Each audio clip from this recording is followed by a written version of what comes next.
بسم اللہ الرحمن الرحیم۔ ہماری فیلڈ سے تعلق رکھنے والے جناب اللہ یاری صاحب نے اپنی ایک ویڈیو میں کہا ہے کہ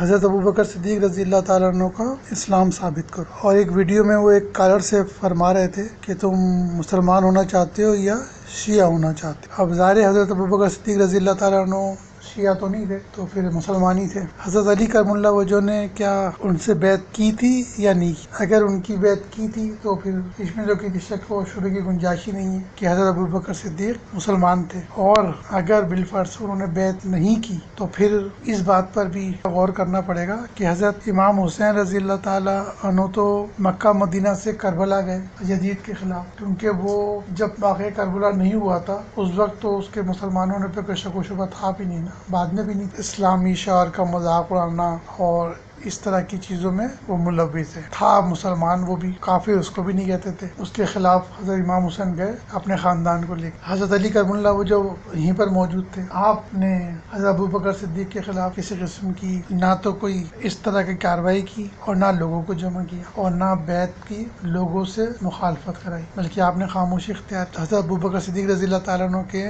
مسلمان ہونے کا ایک ثبوت یہ بھی ہے کہ حضرت علی کرم اللہ وجہ نے ان کے خلاف کسی قسم کی نہ تو بیعت کے خلاف کوئی کارروائی کی اور نہ ان کے خلاف لوگوں کو اٹھایا بھڑکایا اور نہ ان کے خلاف کوئی اس قسم کی کارروائی کی جس کو ہم کہہ سکیں کہ وہ حضرت ابوبکر صدیق کے خلاف کھڑے ہوئے تھے۔ عثمان غنی کی بھی آپ نے بیعت کی، حضرت عمر فاروق کی بھی بیعت کی اور ساتھ بھی رہے، مشورہ بھی دیتے رہے۔ پھر حضرت علی کرم اللہ وجہ نے فرمایا ابو بکر کے بارے میں کہ یہ حضرت ابوبکر صدیق کے پوچھ سے میرا بیٹا ہے۔ اب حضرت ابوبکر ظاہر مسلمان ہی ہوں گے، جبھی ان کے بیٹے کو اپنا بیٹا کہا حضرت علی کرم اللہ وجہ نے، ان کو گورنر بھی بنایا۔ قرآن شریف میں جنہوں نے فتح مکہ سے پہلے خرچ کیا اور جہاد کیا اور قتال کیا، اور فتح مکہ کے بعد جہاد کیا، قتال کیا، خرچ کیا، ان دونوں سے جنت کا وعدہ ہے۔ اس کے بعد انصار و مہاجرین، ان کے بارے میں بھی کہا گیا کہ ان کو بھی جنت کا وعدہ ہے۔ تو حضرت ابوبکر صدیق ان دونوں میں ہی شامل ہے۔ فتح مکہ سے پہلے آپ نے خرچ بھی کیا، جہاد بھی کیا، فتح مکہ کے بعد بھی کیا،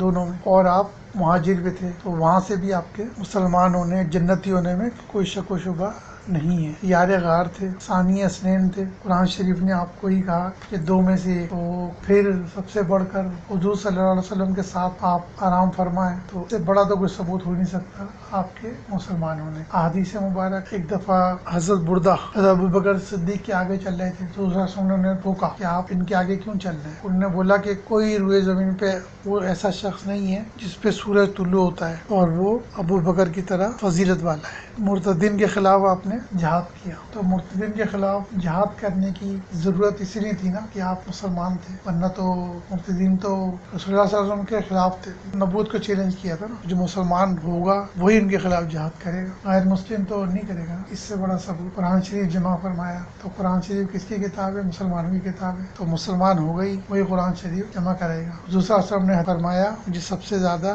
چاہیے تھی عائشہ صدیقہ ہے، پوچھا گیا پھر، تو آپ نے کہا ان کے والد ابوبکر صدیق، تو حضور صلی اللہ علیہ وسلم کو سب سے زیادہ چاہیے تھا کون ہوگا؟ تو مسلمان ہی ہوگا نا۔ یار غار بھی تھے، ہجرت کی بھی ساتھی، اللہ یاری نے کہا تھا کہ میں اپنا نام بدل لوں گا اور غلام عمر یا غلام یزید رکھ، تو غلام کی بجائے آل یزید اچھا نام ہے ان کا، تو میرا خیال ہے کہ ان کو چاہیے کہ وہ اپنا نام بدل کے آل یزید رکھ لیں، جچے گا بھی ان پر، اور ان کا نام اصل میں ہونا بھی یہی چاہیے، اللہ یاری تو نام نہیں ہونا چاہیے، اللہ کی ماری تو صحیح تھا، کیونکہ جینٹس ہے اس لیے ان کا نام آل یزید صحیح رہے گا۔ انہوں نے کہا تھا میں نام بدل لوں گا، آپ ثابت کر دو، تو اب یہ میں نے ان کو بہت مختصراً باتیں بتائی ہیں، ان کا جواب آئے گا تو انشاءاللہ ایک بہت تفصیل سے بھی ان کا جواب دیں گے انشاءاللہ، ٹھیک۔ آل یزید صاحب سے میری ایک گزارش ہے کہ کچھ فرمانا چاہیں تو فرمائیے گا کہ حضرت ابوبکر صدیق رضی اللہ تعالیٰ عنہ انبیاء کے بعد افضل البشر ہیں اور بلا فصل خلیفہ ہیں، اور حضرت علی کرم اللہ وجہ نے بھی فرمایا تھا سب سے افضل جو ہے ہم میں حضرت ابوبکر صدیق۔ تو یہ جو